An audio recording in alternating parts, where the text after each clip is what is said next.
नमस्कार, स्टार अनुभव न्यूज़ में आप सभी का स्वागत है। मैं शुभम तिवारी आपको बता देना चाहती हूँ, जैसे लोकसभा चुनाव का बिगुल बज चुका है, लेकिन उससे पहले ही कुछ नया देखने को मिला। सभी पार्टियां इधर उधर दल बदल रही हैं, कोई इधर जा रहा है, जिसको जो पार्टी पसंद है वो अपना रुख उधर की तरफ कर ले रहा है। ये सिर्फ राज्य में ही नहीं, सेंट्रल में भी हमको देखने को मिला, सुना और जाना। तो उसी को लेकर मेरे साथ आज हमारे स्टूडियो में मौजूद हैं राकेश सिंह जी। राकेश सिंह जी, बहुत बहुत स्वागत है आपका स्टार अनुभव के स्टूडियो में। मैं बता दूं, राकेश सिंह जी 17 सालों से कांग्रेस में थे, यहाँ तक कि उनको संगठक के रूप में जाना जाता है। और मैं उनसे ये सवाल करना चाहूँगी कि कांग्रेस छोड़ के इतने दिन उन्होंने कांग्रेस पार्टी की, उन्होंने बीजेपी की तरफ रुख क्यों किया? सबसे पहले स्टार अनुभव के सभी मेरे दर्शक बंधु को मेरा नमस्कार, और ख़ास करके शुभम तिवारी जी को भी बुलाने के लिए दिल से शुक्रिया कि आपने मुझे ऐसा जगह दिया बुलाने के लिए और पूछने के लिए।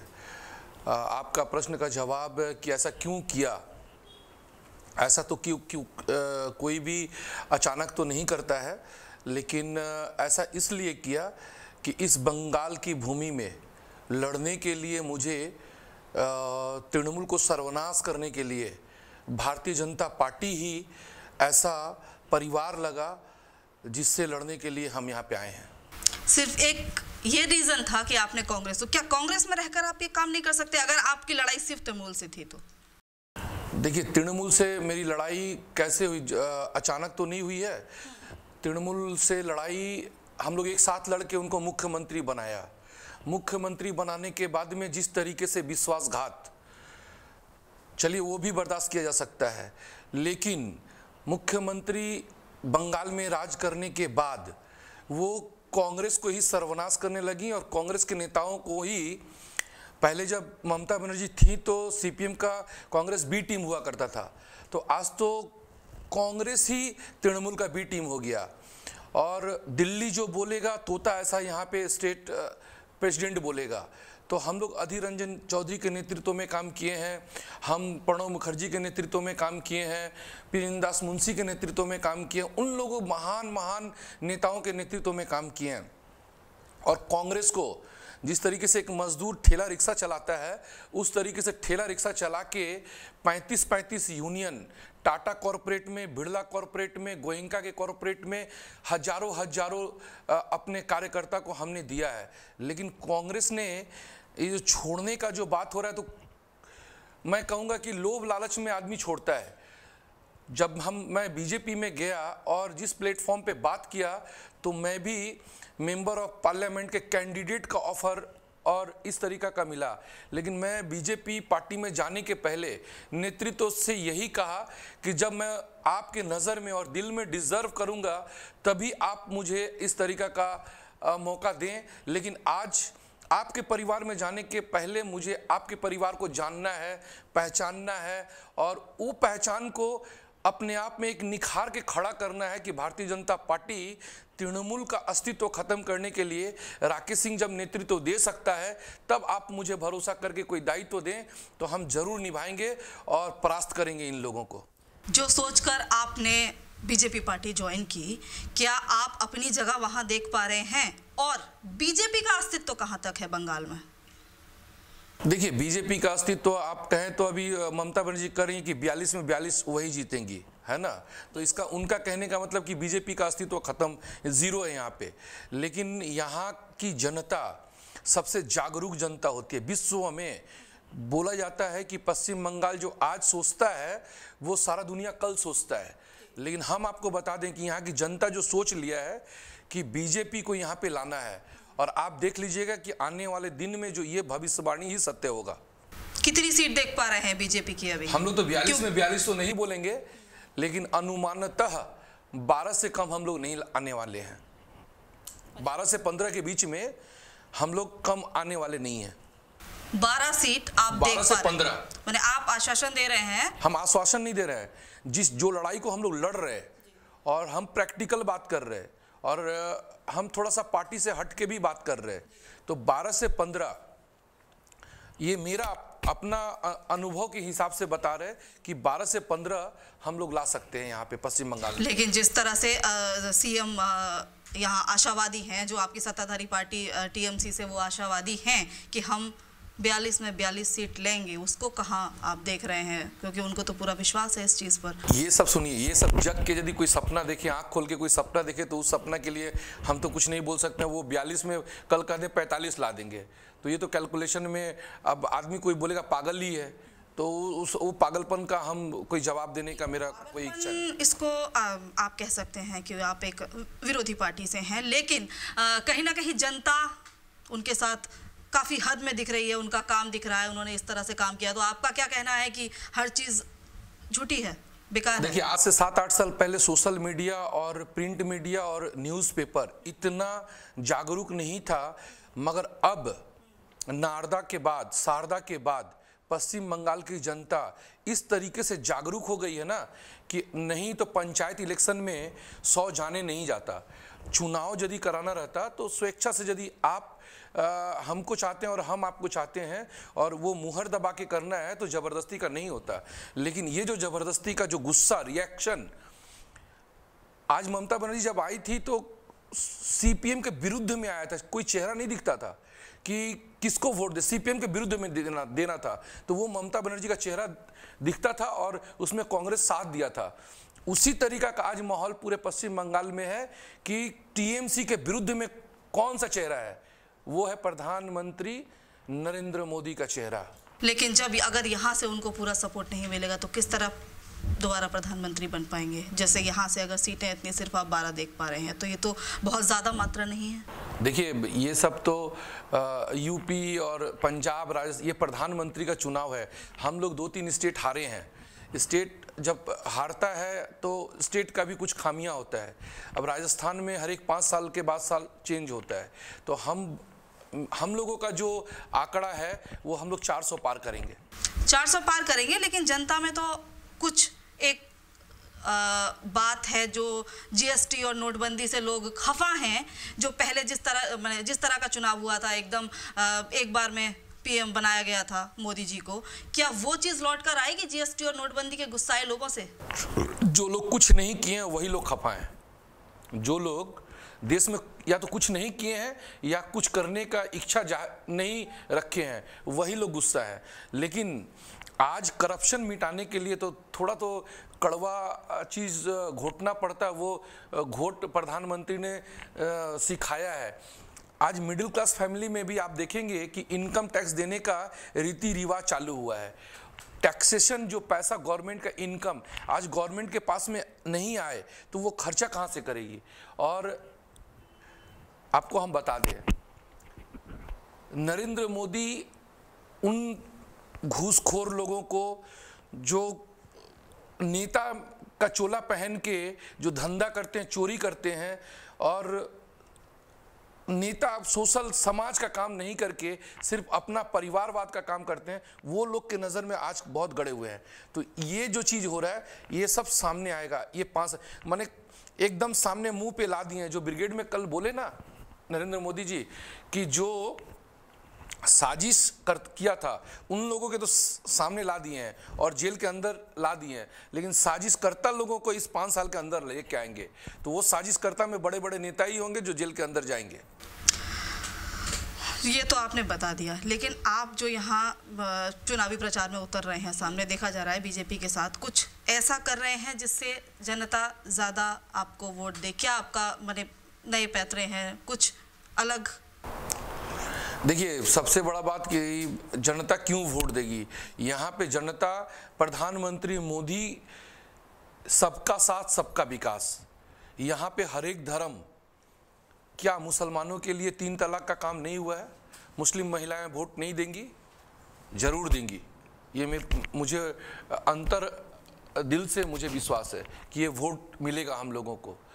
लेकिन देखिए, कॉम्युनल चीज़ को थोड़ा सा बढ़ावा चढ़ावा करके जो किया गया है, मुसलमानों के प्रति जो भेदभाव जो दिया गया है, वो बंगाल में गलत साबित होगा।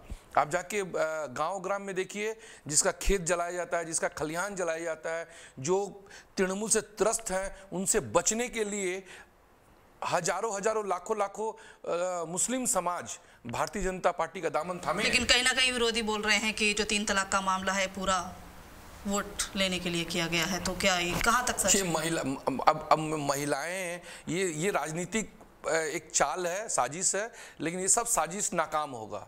3 तलाक की तो हम लोग सुप्रीम कोर्ट से लेके आए हैं और महिलाओं के लिए लेके आए हैं। आज हिंदुओं में जिस तरीके से माँ बहनों का इज्जत हो, उस तरीके से मुसलमानों की भी महिलाओं का उस तरीके से माँ बहनों का इज्जत हो। लेकिन कहीं ना कहीं सारी विरोधी पार्टियां विरुद्ध हैं, ये क्यों?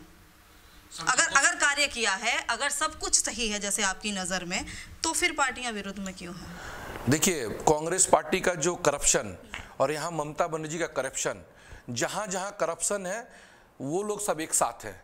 यहाँ पर आप बताइए कि अभिषेक बनर्जी का ऐसा कौन सा धंधा है जो इतने कम उम्र में इतने पैसे वाले हो गए?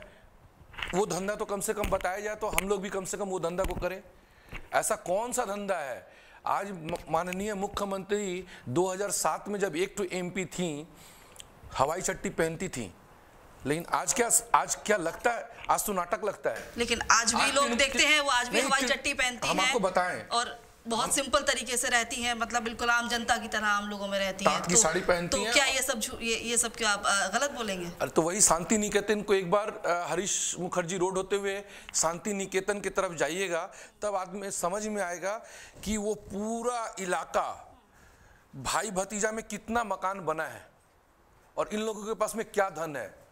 आज तृणमूल में यदि सबसे ज्यादा धनवान व्यक्ति है, सबसे ज्यादा, वो है अभिषेक बनर्जी, वो है ममता बनर्जी। अच्छा, आपसे मैं और एक सवाल करना चाहूँगी।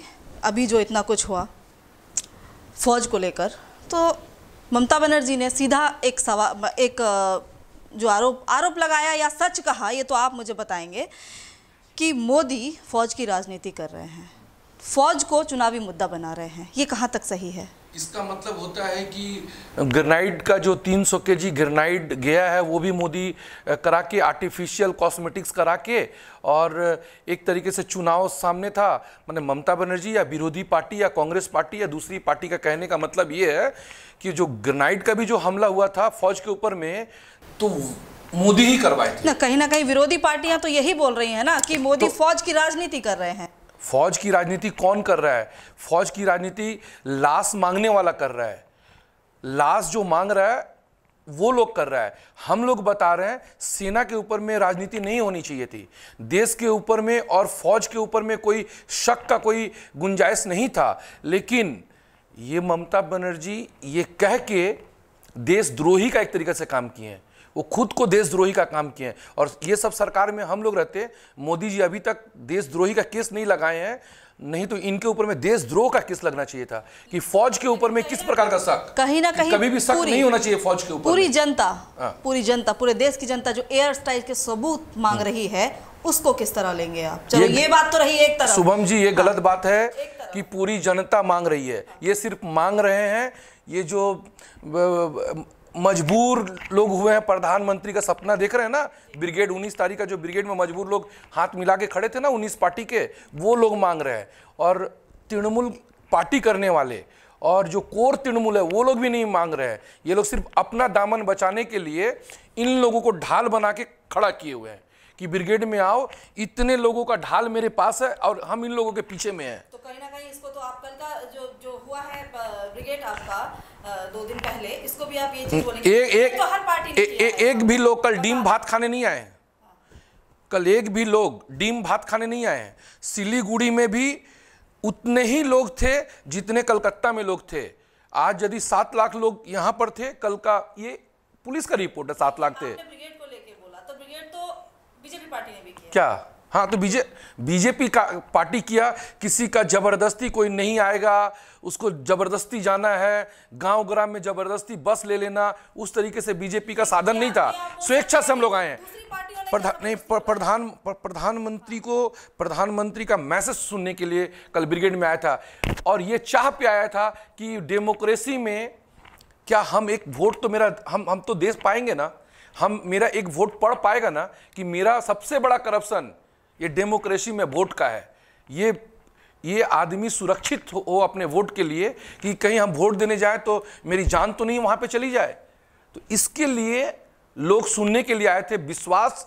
तो कल सीना ठोक के प्रधानमंत्री ने कहा है कि आपका एक एक वोट आपका सुरक्षित है और एक एक वोट आप दीजिएगा, और ये सेंट्रल फोर्स ही और हमारी सरकार ही आपको ये सुरक्षित तरीके से आपको वोट करवा पाएगी। अमित शाह ने जो 23 सीट लेने का दावा किया है ब्रिगेड से या यहाँ से बंगाल से, हम लोगों का अनुमान है 23, इसमें कहीं दो मत नहीं है। बंगाल की जनता जो देख पा रही है कि अगर पीएम का कोई चेहरा है तो वो ममता बनर्जी। अगर होती तो मेरी चाची की मूंछ निकल जाती, मगर होता तो मेरे चाचा साड़ी पहन लेते। ये सब अगर मगर नहीं, देखिए तृणमूल पार्टी का नेतृत्व, अब देखिए एक कोई आदमी को चेयर मिल गया है तो इसका मतलब कि नहीं कि वो इस डेमोक्रेसी में उनका चेयर परमानेंट है। 5 साल उनको बहुत विश्वास किया, दोबारा भी विश्वास करके इस चेयर में रखा है। इसलिए नहीं कि आप आदमी को धूर्त बनाते रहिए, काम नहीं करिएगा, धूर्त बनाते रहिएगा। तो ममता बनर्जी का काम 5 साल का धूर्त बनाने का काम था और पैसा कमाने का काम था।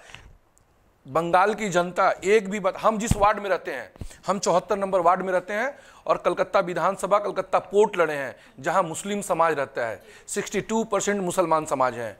यही वो समाज दीदी के काम को सराह रहा है। कुछ जगह आप जाइए, आपने सिर्फ अपने इलाके की बात देखी, अपना इलाके का काम देखा, उनकी बात सुनी। जैसे आपने कहा 5 साल उन्होंने सिर्फ पैसा कमाया है, क्या काम नहीं किया है यहाँ पर? तो ये चीज़ तो आप प्रधानमंत्री के लिए भी पूरे कलकत्ता शहर में कोई एक नया ब्रिज का नाम बताइए, एक नया ब्रिज का नाम बताइए। केवल रंग और ट्यूब लाइट और ब्लू लाइट होने से कलकत्ता शहर सजना धजना। आप यदि किसी गंदे चीज को झाड़ पोछ दीजिएगा और थोड़ा सा रंग कर दीजिएगा तो थोड़ा सा लुक चेंज होगा, लेकिन अंदर का कमजोर बंगाल अभी भी बहुत कमजोर है। बच्चियों के लिए आप कितना कुछ स्कीम निकाली है। वो 2 रुपए किलो चावल मिल रहा है लोगों को, क्या पहले कभी मिला?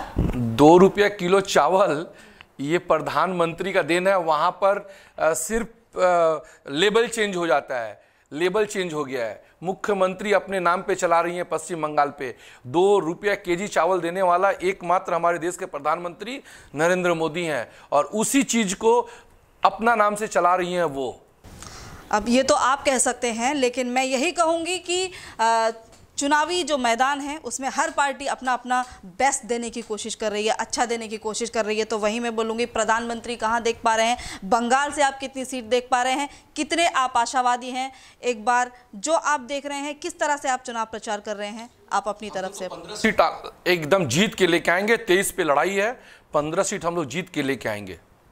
ये हम लोगों को संपूर्ण भरोसा विश्वास है जनता के ऊपर, पश्चिम बंगाल की जनता के ऊपर, क्योंकि जनता एक ही आवाज़ है जनता का कि मुझे वोट दे पाए हम। वोट देने में कोई बम गोली नहीं चले और पंचायत चुनाव जैसा कोई मौत सामने नहीं आए, तो हम वोट देके ममता बनर्जी को बंगाल की खाड़ी में हम भेजेंगे। जैसा कि आपने देखा, राकेश सिंह जी मेरे साथ अभी चर्चा में थे और उन्होंने बहुत सारी बातें बताई। हर चीज के साथ हमने उनसे चर्चा की और वो आशावादी हैं कि 12 सीट तो कम से कम वो बीजेपी की लेके रहेंगे। ये तो हमें आने वाला चुनाव और उसका रिजल्ट बताएगा। आप भी देखते रहिए मेरे साथ, आगे की चर्चा मैं आपको देती रहूंगी, ऐसे ही अपडेट्स देखते रहिए स्टार अनुभव न्यूज। नमस्कार।